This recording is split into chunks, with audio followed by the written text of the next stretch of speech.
دعا کے بعد جو ہے وہ تبلیغ دین کا درس ہوگا، تبلیغ دین کے درس کے بعد لباس کی سنتوں کا مذاکرہ ہوگا، لباس کی سنتوں کے بعد جو ہے وہ ذکر نفی و اثبات صغیر ہوگا، یہ اجتماعی ذکر ہوگا۔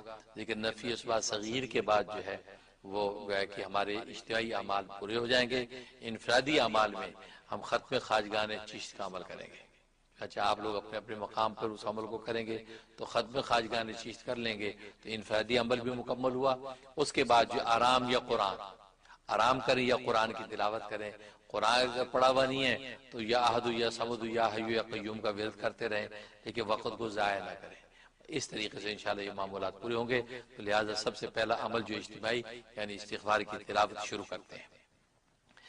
تو یہ جو ہے صبح ندامت نمبر 3 ہے، اور آج یہ 21 نمبر کا استغفار ہم کریں گے کہ بیماریوں میں مبتلا کرنے اور بلاؤں کو نازل کرنے والے گناہ، ان سے استغفار کیا جا رہا ہے۔ اللہم انا نستغفرک لکل ذنب یورث الاسقام والزنا ویوجب النقم والبلا ویکون یوم القیامت حسرۃ وندامہ۔ اے اللہ ہم آپ سے مغفرت طلب کرتے ہیں ہر ایسے گناہ کی جس کی نحوست بیماریوں میں مبتلا کر کے کمزور لاغر کر دینے کا سبب ہو، اور سزا کو ضروری کر دے اور بلا کو اتروا دے، اور قیامت کے دن حسرت و ندامت کا سبب ہو۔ یعنی ایسے گناہ جن کے سبب ظاہری مثلا بے حیائی کے ارتکاب پر ایسی جسمانی بیماریاں جو باپ دادا نے نہیں سنی، اور باطنی بیماریاں مثلا بد نظری سے دل کی بے چینی یا اس فانی دنیا کی محبت کی وجہ سے سگے بہن بھائیوں میں نفرت پیدا ہوتی ہے، ظلمت چھا جاتی ہے، مصیبتیں آتی ہیں۔ یا اللہ ایسے گناہوں سے ہم معافی مانگتے ہیں، یا اللہ ہمارے لیے ایسے گناہ معاف کر دے۔ یہ معافی مانگ رہا ہے۔ اس کے بعد نمبر 22 رزق کو روکنے اور قبولیت سے محروم کرنے والے گناہ، رزق کو روکنے اور قبولیت سے محروم کرنے والے گناہ۔ اللہم انا نستغفرک لکل ذنب یعقب الحسرۃ ویورث الندامۃ ویابس الرزق ویرد الدعاء۔ اے اللہ ہم آپ سے مغفرت طلب کرتے ہیں ہر ایسے گناہ کی جو ہر کام کے انجانے میں حسرت و افسوس کا سبب بنے اور ندامت میں مبتلا کر دے، اور رزق کو روک دے اور دعا کو لوٹا دے یعنی رد کر دے۔ یا اللہ ایسے گناہوں سے بھی ہم معافی مانگتے ہیں، ہمارے گناہ معاف کر دیں۔ نمبر 23 دن رات کی خلوت میں کیے جانے والے گناہ۔ اللہم انا نستغفرک لکل ذنب خلونا به فی لیلنا ونہارنا وارخیت فیہ علینا الستارہ حیث لا یرانا فیہ الا انت یا جبار۔ اے اللہ ہم معافی مانگتے ہیں آپ سے ہر ایسے گناہ کی جس کو ہم نے خلوت میں کیا، اپنی رات میں یا اپنے دن میں، اور آپ نے پردہ لٹکائے رکھا ہم پر اس طرح کہ آپ کے سوا ہمیں کوئی نہ دیکھے۔ اے جبار، یعنی آپ نے ستاری کا پردہ ڈالے رکھا اور ہم جو گناہ کے اندر مبتلا رہے، یا اللہ اس گناہ کے بھی ہم معافی مانگتے ہیں۔ نمبر 24 معمولی سمجھ کر کیے جانے والے گناہ۔ اللہم انا نستغفرک لکل ذنب استقللناہ فاستعظمتہ واستصغرناہ فاستکبرتہ وورطنا فیہ جہلنا بہ۔ اے اللہ ہم معافی مانگتے ہیں ہر ایسے گناہ کی جس کو ہم نے معمولی گناہ سمجھا اور آپ کے ہاں وہ عظیم تھا، آپ کے ہاں وہ عظیم تھا، اور ہم نے اس کو چھوٹا گناہ سمجھا اور آپ کے ہاں وہ بڑا گناہ تھا، اور ہمیں نادانی نے ہلاکت میں ڈال دیا۔ یا اللہ ایسے گناہ بھی معاف کر دے۔ نمبر 25 مخلوق کو گمراہ کیے جانے والے گناہ۔ اللہم انا نستغفرک لکل ذنب اضللنا به احدا من خلقک۔ اے اللہ ہم آپ سے مغفرت طلب کرتے ہیں ہر ایسے گناہ کی کہ ہم نے گمراہ کیا اس گناہ کے ذریعے آپ کی مخلوق میں سے کسی کو۔ یا اللہ ایسے گناہ بھی ہمیں معاف کر دے۔ نمبر 26 امانت میں خیانت اور نفس کو بھلے لگنے والے گناہ۔ اللہم انا نستغفرک لکل ذنب خنا بھی امانتنا او احسنت لنا نفسنا فعلہ او اخطأنا بھی علی بدننا۔ اے اللہ ہم معافی مانگتے ہیں آپ سے ہر ایسے گناہ کی ہم نے خیانت کی اس کے ذریعے اپنی امانت میں، یا خوبصورت کر دیا ہمارے نفس نے ہمارے لیے اس گناہ کا کرنا، یا ہم نے گناہ میں ڈالا اس کے ساتھ اپنے جسم کو۔ یا اللہ ایسے گناہ بھی ہمیں معاف کر دے۔ واقعی طرح طرح کے گناہ ہمارے وجود سے صادر ہوتے ہیں، اور یہ واقعی ان استغفاروں میں ہم ان گناہوں کی معافی مانگتے ہیں۔ ناظرین و حاضرین، تہ دل سے، صدق دل سے خدا سے گڑگڑا کے آمین آمین کہتے رہے، یا اللہ ہماری اس استغفار کو قبول کر لے، یا اللہ ہمیں معاف کر دے۔ نمبر 27، خود پسندی، خود بینی اور حسد و بخل میں مبتلا کرنے والے گناہ۔ اللہم انا نستغفرک لکل ذنب کتبتہ علینا بسبب عجب کانا منا بانفسنا او ریاء او سمعۃ او حقد او شاناء او خیانت او خیلاء او فرح او مراہن او عند او حسد او اشر او بطر او حمیت او عصبیت او رضاء او رجاء او شہن او سخاء او ظلم او حیلت او سرقت او کذب او غیبت او لہو او نمیمت او لعب او نوع من الانواع مما یکتسب بمثلہ الذنوب ویکون فی اتباعہ العتب والہوب۔ اللہ اکبر، اللہ اکبر۔ اے اللہ، ہم مغفرت طلب کرتے ہیں آپ سے ہر ایسے گناہ کی جس کو آپ نے ہم پر لکھا۔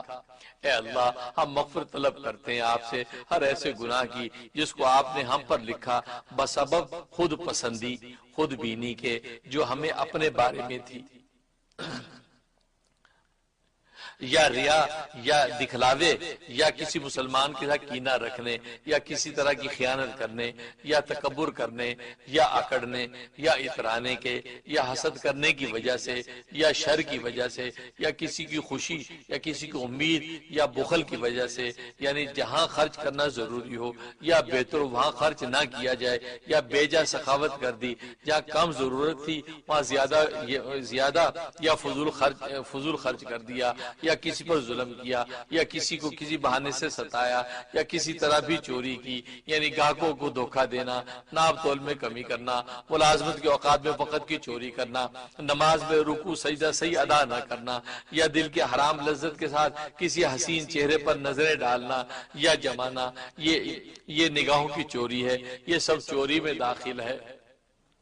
یا کسی قسم کا جھوٹ بولا، یا غیبت ہم سے ہوئی، یا لہو و لعب یعنی فضول یا شرن ناجائز کھیل، مثلا تاش، شطرنج یا مروجہ ویڈیو، مصوری، گانا بجانا وغیرہ، یا شرن گنجائش والے کوئی کھیل، مثلا فرض نمازیں یا روزے چھوڑ کر کھیلنے یا ان کو دیکھنے میں وقت ضائع کیا، یا کسی کی چغلی کی، یا اسی طرح کسی قسم کے بھی گناہ کیے، اور ایسے گناہ کبیرہ کا ارتکاب ہوا جس کے کرنے سے ہلاکت و غم اور پریشانی آتی ہے۔ الہی ان سب گناہوں کو معاف فرما دیجئے۔ اللہ اکبر، کیا خوبصورت انداز سے ایک ہی گناہ کی معافی مانگی، یا اللہ ان گناہوں کو معاف کر۔ نمبر 28، بار بار توبہ توڑ کر معافی کی امید پر کیے جانے والے گناہ۔ اللہم انا نستغفرک لکل ذنب تبنا الیک منہ ثم عدنا فیہ ونقضنا فیہ العہد فیما بیننا وبینک جراتا منا علیک لمعرفتنا بعفوک۔ اللہ اکبر۔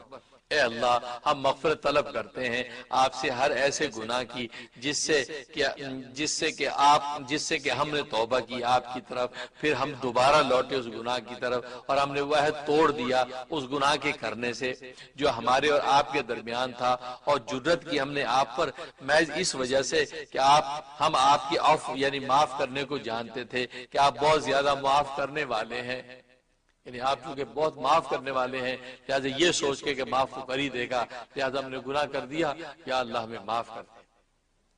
نمبر 29، عذاب کے قریب اور ثواب سے دور کرنے والے گناہ۔ اللہم انا نستغفرک لکل ذنب ادنانا من عذابک او انانا من ثوابک او حجب عنا رحمتک او قدر علینا نعمتک۔ اے اللہ، ہم مغفرت طلب کرتے ہیں، معافی مانگتے ہیں آپ سے ہر اس گناہ کی جس نے ہمیں آپ کے عذاب سے نزدیک کر دیا یا ہمیں دور کر دیا آپ کی طرف سے ملنے والے ثواب سے، اور ہمارے اور آپ کی رحمت کے درمیان وہ گناہ حجاب بنا ہے، یا تنگ کر دیا ہم پر آپ کی نعمت کو، یعنی اس گناہ کی وجہ سے آپ کی نعمت سے ہم محروم ہو گئے، یا اللہ وہ گناہ بھی ہمارے معاف کر دے۔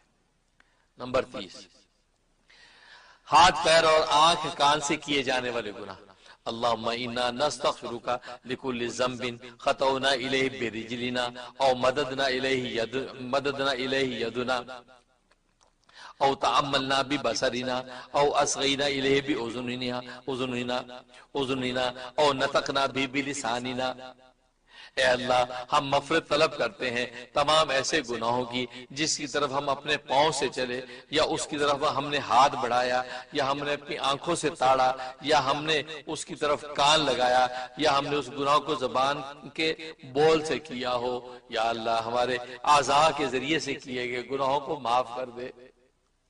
اللهم صل وسلم وبارك على سيدنا محمد النبي الأمي وآله وصحبه ألف مرة. اللہ تبارک و تعالی ہمارے ہر طرح کے گناہوں کو معاف فرمائے. آمین یا رب العالمین. حقیقت یہ ہے کہ گناہ کا انسان پلندہ ہے. ان گناہوں کی وجہ سے انسان جو ہے اللہ کی نظر میں چھوٹا ہو جاتا ہے. جب انسان نیکی طاعت کی طرف بڑھتا ہے اللہ تبارک و تعالی اس کو بلندی عطا فرماتے ہیں. اللہ تبارک و تعالی ہماری اس استغفار کو قبول فرمائے. آمین یا رب العالمین. اب ناظرین و حاضرین ہمارا جو ہے تبلیغ دین کا درس شروع ہوتا ہے اور تبلیغ دین کے درس میں جیسے کہ میں نے عرض کیا تھا امام غزالی رحمہ اللہ تعالی نے اخلاق ذمیمہ پہلے 10 ذکر کیے ہیں کہ یہ اخلاق ذمیمہ جب انسان کے اخلاقیات میں سے نکل جاتے ہیں تو پاکیزگی پیدا ہوتی ہے, پھر عبادت کا ذوق اور جو ہے وہ انوارات اللہ تبارک و تعالی عطا کرتے ہیں. آج امام غزالی رحمہ اللہ تعالی تیسری اصل بیان کر رہے ہیں یعنی غصے کا بیان.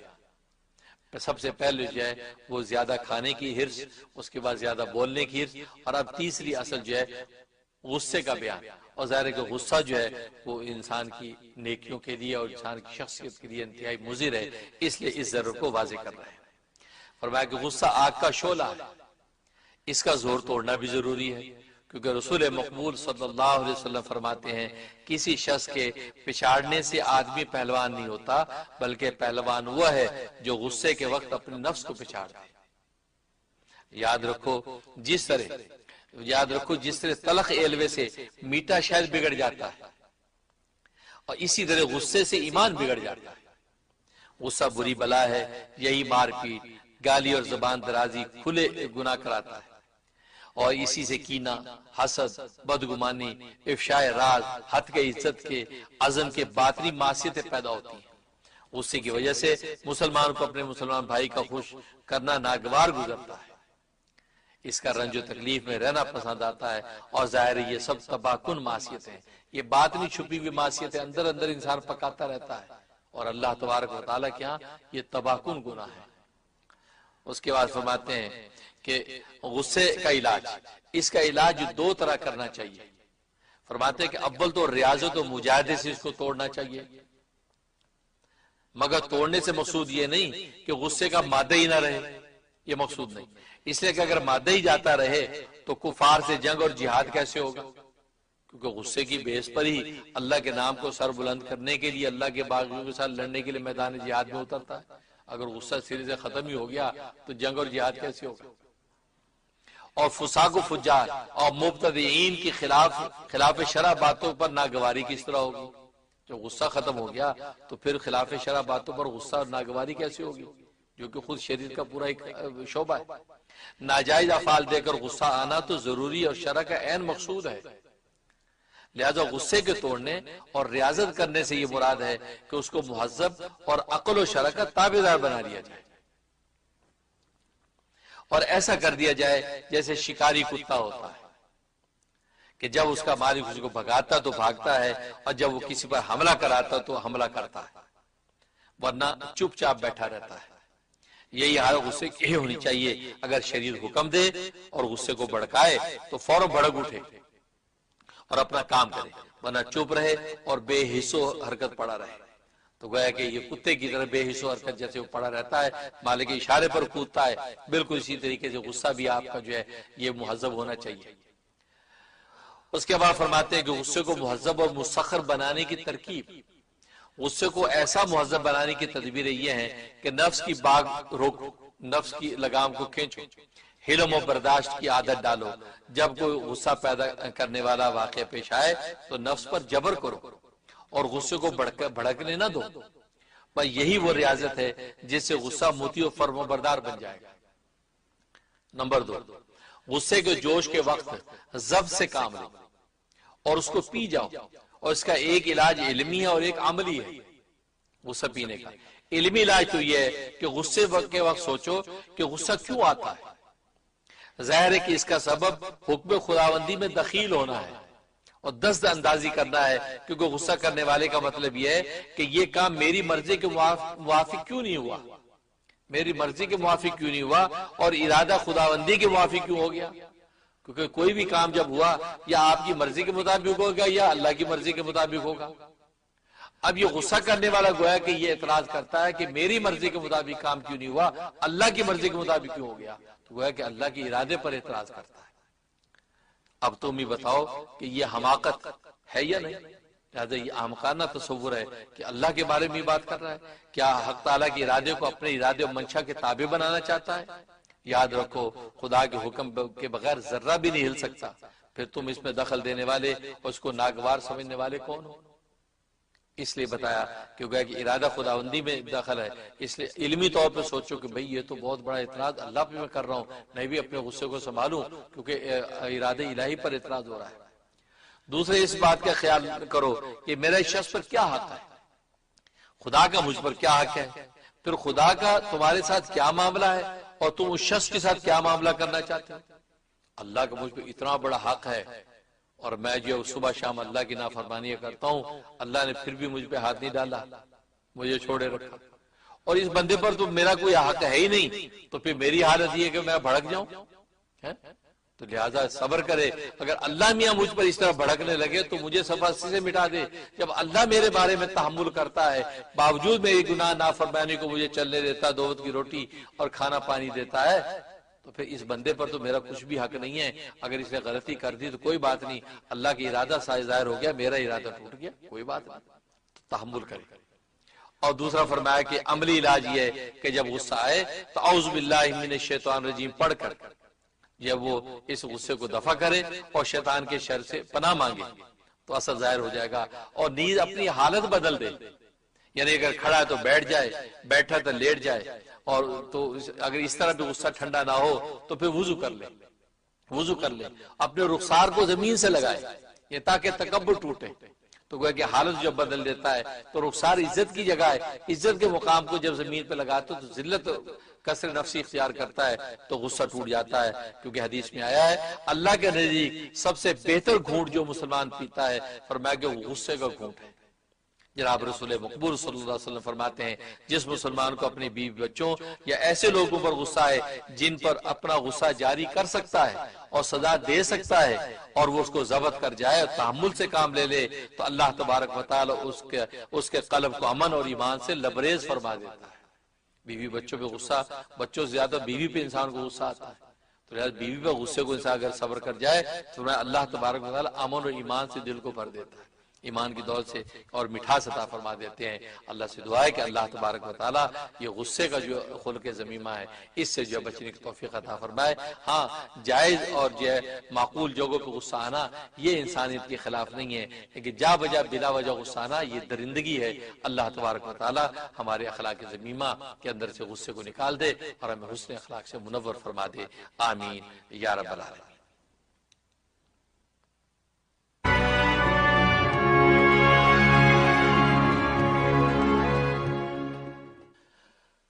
ناظرین حاضرین اور دنیا بھر کے متقفین، اب آپ کے سامنے جو ہے لباس کی سنتیں ہم پیش کریں گے انشاءاللہ، جو ہے وہ ان سنتوں کو آپ حفظ جان بنائیں اور جو ہے نبی پاک صلی اللہ علیہ وسلم کے اسوہ کے مطابق جو ہے وہ اپنے لباس اور پوشاک کو جو ہے وہ اپنے معمول میں لائیں۔ لباس کے بارے میں نبی اکرم صلی اللہ علیہ وسلم کو اسوہ حسنہ، لباس حق تعالی شانوں کی ایک بیش بہا نعمت ہے جو ستر پوشی اور اظہار زینت کے لیے ضروری ہے۔ ضرورت پوری کرنے کے لیے اتنا لباس ہی کافی ہے جو دار آخرت کی طرف کوچ کرتے وقت پہنا جاتا ہے۔ نمود و نمائش اور کبر و فخر کے لیے لباس ہرگز نہ پہنے، بلکہ اپنی حیثیت کے مطابق صاف ستھرا اور پاک و پاکیزہ لباس اپنی آسائش کے لیے پہنے۔ اس حوالے سے بہترین اسوہ حسنہ رسول اللہ صلی اللہ علیہ وسلم کا ہے۔ اس کو اپنا کر نہ صرف دارین کی سعادت حاصل کرے بلکہ اللہ کا محبوب بن کر مغفرت کی بشارت پائے۔ چنانچہ لباس کی چند سنتیں پیش کی جاتی ہیں جن کو ہر مومن مسلمان حرز جان بنائے۔ سنت نمبر 1، کرتا پہننا سنت ہے۔ کرتا پہننا سنت ہے۔ حوالہ حضرت ام سلمہ رضی اللہ تعالیٰ عنہ فرماتی ہیں کہ نبی اکرم صلی اللہ علیہ وسلم کو تمام لباس میں سب سے زیادہ کرتا پسند تھا۔ شمائل ترمذی صفحہ 5 بحوالہ شمائل کبریٰ صفحہ 156 جلد 1۔ سنت نمبر 2، سوتی کرتا پہننا سنت ہے، جس کو آج کل کاٹن کہتے ہیں۔ سوتی کرتا پہننا سنت ہے۔ حضرت عبداللہ ابن عمر رضی اللہ تعالیٰ سے مروی ہے کہ بیت رضوان کے موقع پر آپ صلی اللہ علیہ وسلم نے سوتی کرتا پہنا ہوا تھا۔ حوالہ ابو نعیم سیرت العباد صفحہ 464 جلد 7 بحوالہ شمائل کبریٰ صفحہ 156 جلد 1۔ سنت نمبر 3، کرتا ٹخنوں سے اوپر نصف پنڈلی تک ہونا سنت ہے۔ کرتا ٹخنوں سے اوپر نصف پنڈلی تک ہونا سنت ہے۔ حضرت سلمہ بن اکوع رضی اللہ تعالیٰ عنہ فرماتے ہیں حضرت عثمان غنی رضی اللہ تعالیٰ عنہ لنگی نصف پنڈلی تک پہنا کرتے تھے اور فرماتے تھے کہ یہی حیت میرے آقا حضور اکرم صلی اللہ علیہ وسلم کی لنگی کی تھی۔ حوالہ شمائل ترمذی صفحہ 9۔ نوٹ، جس طرح پاجامہ لنگی تہمت کے ٹخنوں سے نیچے ہونے کی ممانعت ہے، اسی طرح کرتے کے ٹخنے سے نیچے ہونے کی بھی ممانعت ہے۔ چنانچہ حضرت عبداللہ بن عمر رضی اللہ تعالیٰ فرماتے ہیں جو آپ صلی اللہ علیہ وسلم نے تہمت کے بارے میں فرمایا وہی قمیص یعنی کرتے کے بارے میں بھی ہے۔ حوالہ آداب بہقی صفحہ 355 بحوالہ شمائل کبریٰ صفحہ 171 جلد 1۔ مسئلہ، نیز کرتا یا تہمت اگر ٹخنوں سے اوپر ہو تب بھی جائز ہے۔ چنانچہ ابو سعید خدری رضی اللہ تعالیٰ سے مروی ہے کہ نبی اکرم صلی اللہ علیہ وسلم نے فرمایا مومن کا تہمت جس میں کرتا قمیص بھی داخل ہے، مومن کا تہمت نصف پنڈلی تک ہونا چاہیے۔ پنڈلی اور ٹخنوں کے درمیان بھی ہو تو کوئی حرج نہیں، نصف پنڈلی تک ہو، ورنہ ٹخنے اور پنڈلی کے درمیان این ٹخنے کی بالکل اوپر تک ہو تو بھی اس پہ کوئی حرج نہیں۔ حوالہ سنن ابن ماجہ صفحہ 294 جلد 2 بحوالہ شمائل کبریٰ صفحہ 170 جلد 1۔ نوٹ، اس سے معلوم ہوا کہ ٹخنوں سے اوپر نصف پنڈلی کے درمیان تک مقدار مشروع ہے، نصف پنڈلی تک مقدار مسنون ہے اور ٹخنوں تک مقدار مباح اور جائز ہے۔ تو یہ ہے وہ ترتیب، اس ترتیب کے مطابق آپ جو ہے وہ تہمت پہن سکتے ہیں۔ حوالہ زرقانی علی المواہب صفحہ 9 جلد 5 بحوالہ شمائل کبریٰ صفحہ 170 جلد 1۔ سنت نمبر 4، کرتے کی آستین کا گٹوں تک ہونا سنت ہے۔ یہ آستین کا یہ گٹے تک، گٹوں تک ہونا سنت ہے، البتہ انگلیوں تک بڑا ہوا ہونا بھی ثابت ہے، مگر انگلیوں سے آگے نہ بڑھانا سنت ہے۔ انگلیوں تک ہو، اتنا لمبا ہو یہ بھی صحیح، انگلی سے آگے لٹک رہا ہو، فرمایا کہ یہ انگلیوں سے بھی آگے نہ بڑھانا سنت ہے۔ حضرت اسماء رضی اللہ تعالیٰ عنہ، حضرت ام سلمہ رضی اللہ تعالیٰ عنہ اور دیگر بعض صحابہ کرام رضوان اللہ علیہم اجمعین سے مروی ہے کہ نبی اکرم صلی اللہ علیہ وسلم کے کرتے کی آستین ہاتھ کے گٹوں تک ہوتی تھی، یا ہاتھ کے گٹے تک جو ہوا کرتی تھی۔ حوالہ ابو داؤد شریف، ترمذی شریف، سیرت شامیہ صفحہ 463 جلد 7، مسند بزار صفحہ 124 بحوالہ شمائل کبریٰ صفحہ 157 جلد 1۔ سنت نمبر 5، سفر میں تنگ آستین والی قمیص یا جبہ پہننا سنت ہے۔ سفر میں تنگ آستین والی قمیص یا جبہ پہننا سنت ہے۔ حضرت مغیرہ بن شعبہ رضی اللہ تعالیٰ سے مروی ہے کہ نبی اکرم صلی اللہ علیہ وسلم سفر کی حالت میں تنگ آستین والا جبہ پہنے ہوئے ہوتے تھے۔ وضو کیا تو آپ نے جبے کے نیچے سے ہاتھ نکال کر دھویا اور سر و موزے کا مسح کیا، یعنی یہ آستین تنگ ہے، ادھر سے ہاتھ نہیں نکلتا، لہذا اس کے اندر سے ہاتھ نکالا۔ تو یہ تنگ آستین آج کل کفے لگا لیتے بٹن لگا کے، تو وہ بھی سنت ہے۔ تو گویا کہ سفر والی قمیض کے اندر ایسا کیا جاتا تھا۔ تو فرمایا کہ سفر میں سنت تنگ آستین والی قمیض یا جبہ پہننا سنت ہے۔ حضرت مغیرہ بن شعبہ رضی اللہ تعالیٰ سے مروی ہے کہ نبی اکرم صلی اللہ علیہ وسلم سفر کی حالت میں تنگ آستین والا جبہ پہنے ہوئے تھے، وضو کیا تو آپ نے جبے کے نیچے سے ہاتھ نکال کر دھویا اور سر اور موزے کا مسح کیا۔ صحیح بخاری صفحہ 863 جلد 2 نوٹ۔ اس سے پتہ چلتا ہے کہ آپ صلی اللہ علیہ وسلم سفر میں چھوٹا تنگ آستین والا جبہ پہنتے تھے۔ حوالہ زاد المعاد صفحہ 15 جلد 1، فتح الباری صفحہ 268 جلد 10 بحوالہ شمائل کبریٰ۔ چنانچہ مدارج النبوہ میں ہے کہ سفر میں نبی کریم صلی اللہ علیہ وسلم تنگ لباس پہنتے تھے، یعنی سفر میں آپ کا لباس چست اور تنگ ہوتا تھا، مدارج النبوہ میں لکھا ہے۔ سنت نمبر 6، کھلا اور فراخ کرتا پہننا سنت ہے۔ کھلا اور فراخ کرتا پہننا سنت ہے۔ حضرت معاویہ بن مرہ رضی اللہ تعالیٰ سے مروی ہے، کہتے کہ مجھ سے میرے والد نے بیان کیا کہ میں قبیلہ مزینہ کے ساتھ آیا اور ہم نے بیعت کی، اور آپ صلی اللہ علیہ وسلم کی قمیض کا تکمہ یعنی بٹن کھلا ہوا تھا۔ بغوی کی روایت میں ہے کہ میں نے بیعت کی اور اپنے ہاتھ کو آپ کی قمیض کے گریبان میں ڈالا، اور مہر نبوت کو چھوا، جو پیچھے مہر نبوت تھی کندھے پر، اس کو چھوا، یعنی گویا کہ آپ کا کرتا اس کے اندر فراخ تھا کہ ہاتھ مہر نبوت تک پہنچ گیا۔ اس سے پتہ چلتا ہے کہ کرتا کھلا فراخ ہونا چاہیے۔ اب حوالہ ابو داؤد ابن ماجہ صفحہ 295 جلد 2 بحوالہ شمائل کبریٰ صفحہ 158 جلد 1۔ سنت نمبر 7، کرتا یا قمیض وغیرہ کے گریبان سامنے سینے پر ہونا سنت ہے۔ کرتے یا قمیض کا وغیرہ کے گریبان سامنے سینے پر ہونا سنت ہے، یہ سائیڈ پہ نہیں، سائیڈ پہ بھی بناتے ہیں لوگ، لیکن یہ سنت بتا رہے سینے پر سامنے۔ امام بخاری رحمہ اللہ تعالی صحیح بخاری میں قمیض کا گریبان سینے پر یہ کہہ کے باب باندھا ہے، جس کا مقصد یہ ہے کہ گریبان سینے کی طرف ہونا سنت ہے، کیونکہ نبی اکرم صلی اللہ علیہ وسلم کی قمیض مبارک کا گریبان سینے کے مقام پر تھا، اور یہی قمیض کی سنت ہے۔ نیز علامہ عبدالحی لکھنوی رحمہ اللہ تعالی لکھتے ہیں کہ نبی اکرم صلی اللہ علیہ وسلم کا گریبان بیچ میں ہوتا تھا، دائیں یا بائیں جانب نہیں تھا۔ حوالہ عمدۃ القاری صفحہ 303 جلد 21 السعایہ صفحہ 174 بحوالہ شمائل کبریٰ۔ سنت نمبر 8، کرتا یا قمیض دائیں طرف سے پہننا سنت ہے۔ کرتا یا قمیض دائیں طرف سے پہننا سنت ہے۔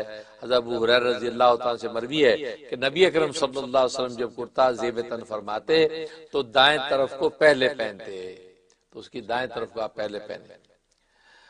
حوالہ سنن ترمذی، سنن نسائی، مشکاۃ شریف صفحہ 374 بحوالہ شمائل کبریٰ صفحہ 159 جلد 1۔ مسئلہ، ہر لباس کے زیب تن کرنے کا مسنون طریقہ یہی ہے کہ دائیں جانب سے ابتدا کرے۔ سنت نمبر 9، سرخ یا سبز دھاری دار کرتا یا چادر اوڑھنا پہننا سنت ہے۔ سرخ یا سبز، سرخ رنگ ہے یا سبز رنگ لیکن دھاری دار کرتا یا چادر اوڑھنا پہننا سنت ہے۔ حضرت ابو جحیفہ رضی اللہ تعالیٰ سے مروی ہے کہ میں نے نبی کریم صلی اللہ علیہ وسلم کو سرخ جوڑے میں دیکھا، آپ کو سرخ جوڑا پہنے ہوئے میں نے دیکھا، گویا آپ صلی اللہ علیہ وسلم کی دونوں پنڈلیوں کی چمک اب تک میرے سامنے ہے۔ شمائل ترمذی صفحہ 76۔ نیز حضرت قدامہ کلابی رضی اللہ تعالیٰ بیان کرتے ہیں کہ میں نے عرفہ کی رات آپ صلی اللہ علیہ وسلم کے جسم عطر پر سرخ دھاری دار منقش حلہ یعنی لباس دیکھا۔ یہ سرخ دھاری دار جو ہے لباس آپ نے اوڑا ہوا تھا، یہ عرفات والے دن میں۔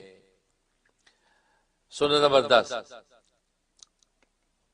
اور اس کا حوالہ جو ہے یہ میں نے عرفہ کی رات میں آپ کے جسم عطر پر سرخ دھاری دار منقش حلہ یعنی لباس دیکھا۔ اس کا حوالہ سیرت شامیہ صفحہ 467۔ اس سے اندازہ کریں کہ عرفات کے میدان میں حج کا موقع ہے تو اس وہاں بھی آپ نے سرخ دھاری دار جو ہے منقط جو ہے وہ حلہ اور لباس پہنا ہوا ہے. سبحان اللہ. سنت نمبر 10 دھاری دار رنگین لباس پہننا سنت ہے. دھاری دار رنگین لباس پہننا سنت ہے. حضرت انس رضی اللہ تعالیٰ سے مروی ہے کہ نبی اکرم صلی اللہ علیہ وسلم کو یمنی چادر کپڑوں میں زیادہ پسند تھی، کیونکہ یمنی چادر جو ہے وہ دھاری دار ہوتی تھی. حوالہ صحیح بخاری شریف صفحہ 865 جلد 2 صحیح مسلم. نوٹ: یہ یمن میں بنی ہوئی چادریں ہوتی تھیں جن میں لال دھاریاں ہوتی تھی، کسی میں نیلی دھاریاں ہوتی تھی اور کسی میں سبز دھاریاں ہوتی تھی. خوشنما ہونے کی وجہ سے ان کو جیر بھی کہا جاتا تھا. حوالہ شمال کبریٰ صفحہ 181 جلد 1. اس سے اندازہ کریں نبی کریم صلی اللہ علیہ وسلم کی خوش لباسی کا کیا عالم ہے. سنت نمبر 11 سبز رنگ کا لباس پہننا سنت ہے. حضرت ابو رمیسہ تیمی رضی اللہ تعالیٰ سے مروی ہے کہ نبی اکرم صلی اللہ علیہ وسلم تشریف لائے اور آپ صلی اللہ علیہ وسلم 2 سبز کپڑوں میں ملبوس تھے. یہ 2 سبز کپڑوں میں ملبوس ہے، یعنی سبز لباس پہنا ہوا تھا. حوالہ مشکاۃ شریف صفحہ 376. سنت نمبر 12 ملے ہوئے سرخ رنگ کا لباس پہننا بھی سنت ہے. ملے ہوئے سرخ رنگ کا لباس پہننا بھی سنت ہے. حضرت برا رضی اللہ تعالیٰ سے مروی ہے کہ میں نے کبھی سرخ جوڑے والے کو نبی اکرم صلی اللہ علیہ وسلم سے زیادہ حسین نہیں دیکھا. سرخ جوڑے میں آپ اتنے حسین لگتے تھے. نیز حضرت عبداللہ محاربی رضی اللہ تعالیٰ نے فرماتے ہیں میں نے بازار ذیل مجاز میں نبی کریم صلی اللہ علیہ وسلم کو دیکھا کہ آپ لال جبے میں ہیں. لال جبہ آپ نے پہنا ہوا سرخ. حوالہ سیرت شامیہ صفحہ 491 شمائل ترمذی بخاری شریف صفحہ 870 جلد 2. نوٹ: خالص سرخ رنگ سے نبی اکرم صلی اللہ علیہ وسلم نے منع فرمایا. خالص سرخ رنگ سے منع فرمایا، لیکن بعض روایات میں نبی اکرم صلی اللہ علیہ وسلم نے سرخ لباس کے پہننے کا ذکر ہے. آپ نے پہنا ہے. اس سے مراد وہ سرخ رنگ ہے جس میں سرخ دھاریاں ہوں، یا اس میں سیاہ یا سفید دھاریاں ملی ہوئی ہوں، یا اس سرخ رنگ میں کسی اور رنگ کی آمیزش ہو، جیسے آج کل جو ہے میرون رنگ کا استعمال کیا جاتا ہے. تو اس قسم کا سرخ رنگ پہننا بلا شبہ سنت ہے، اور آپ صلی اللہ علیہ وسلم اس لباس میں انتہائی حسین و جمیل دکھائی دیتے تھے. حوالہ زاد المعاد صفحہ 51 جلد 1. اس سے آپ اندازہ لگا لیجئے نبی پاک صلی اللہ علیہ وسلم کی خوش لباسی. سنت نمبر 13 ہلکے زرد رنگ کا لباس پہننا سنت ہے. حضرت عبداللہ ابن جعفر رضی اللہ تعالیٰ سے مروی ہے کہ نبی اکرم صلی اللہ علیہ وسلم کو میں نے 2 زرد کپڑوں میں ملبوس دیکھا. ہلکے زرد رنگ کی 2 چادروں ملبوس دیکھا. حوالہ مسند بزار صفحہ 361 جلد 2. نوٹ: جن روایات میں مردوں کے لیے زرد یا زعفرانی رنگ کی ممانعت آئی ہے ان سے مراد گہرا زرد رنگ ہے. گہرے زرد رنگ سے ممانعت ہے. البتہ ہلکے زرد رنگ کا پہننا خود حضرت صلی اللہ علیہ وسلم سے ثابت ہے اور یقیناً سنت ہے. اور گہرا زرد رنگ زعفرانی رنگ جن روایات میں پہننا آیا ہے، بعض روایتوں میں وہ پہننا بھی آیا ہے، تو گہرا زرد رنگ زعفرانی کلر پہننا جو آیا ہے وہ روایات بعض محدثین کے نزدیک منسوخ ہے اور ممانعت سے پہلے کی ہے. لہذا اس کے بعد سے آپ نے گہرا زرد رنگ زعفرانی منع کر دیا تھا. ہلکا زرد رنگ پہن سکتے ہیں. حوالہ صحیح بخاری شریف صفحہ 869 جلد 2 مدارج النبوہ سیرت خیر العباد صفحہ 441 جلد 7. سنت نمبر 14 کالا لباس پہننا بھی سنت ہے. کالا لباس پہننا بھی سنت ہے. حضرت عائشہ رضی اللہ تعالیٰ عنہ سے مروی ہے کہ نبی کریم صلی اللہ علیہ وسلم کے لیے سیاہ لباس بنایا گیا، کالا لباس بنایا گیا، اور آپ صلی اللہ علیہ وسلم نے اسے زیب تن فرمایا. جب پسینہ آیا تو آپ نے اس میں صوف یعنی اون کی بو محسوس کی، چنانچہ آپ نے اس کو اتار دیا. مشکاۃ شریف صفحہ 376 بحوالہ شمال کبریٰ صفحہ 183 جلد 1. نوٹ: کالا لباس اور کالی چادر نبی اکرم صلی اللہ علیہ وسلم نے یقیناً پہنی ہے، البتہ اس کو اتارنا اون کی ناپسندیدہ بو کی وجہ سے تھا، کالے رنگ کی وجہ سے نہیں تھا. یہ نقطہ نوٹ کریں کہ وہ اون کی بو کی وجہ سے اتارنا ثابت ہوا، وہ آپ کے لباس کے کالے رنگ کی وجہ سے آپ نے نہیں اتارا، آپ نے تو باقاعدہ پہنا۔ یہی وجہ ہے کہ حضرات صحابہ کرام رضوان اللہ علیہم اجمعین کی ایک جماعت نے کالا لباس پہنا ہے، پوری ایک جماعت انہوں نے کالا لباس پہنا پہنا ہے، اور حضرت انس رضی اللہ تعالیٰ عنہ، حضرت عبداللہ بن جریر، حضرت عمار، حضرت عبداللہ بن زبیر رضی اللہ تعالیٰ عنہ سے یہی منقول ہے